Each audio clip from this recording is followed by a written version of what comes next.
we are nearing the end of the year, and so this is my gentle reminder for you guys to make sure that you are using your flexible spending account. So this is one of those accounts where you either use it or lose it, and I definitely don't want you to lose the money that you've been setting aside all year long to cover all of these expenses. So think eyeglasses, contact lenses, think your deductibles that you have to pay. So make sure you're setting up any last minute doctor's appointments for my ladies, mammograms, for my men, your regular checkups. So make sure you are using this money so you don't use it this year.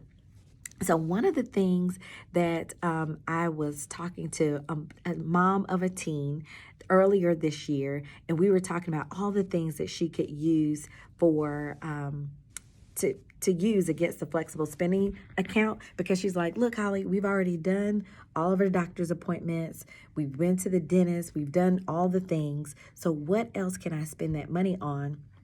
And so with teen girls who are entering puberty, one of the things you can use your flexible spending account money on is for period panties. Have y'all heard of this? Yes, you can use it for that too. So think about other things that you can use that are that would be for medical reasons, for health, and you can go and buy those things and kind of stock up on those things. But you don't want to just spend the money. Really think about, what do you need to spend the money on? What kind of medical expenses or health-related expenses do you need to spend your money on before the end of the year?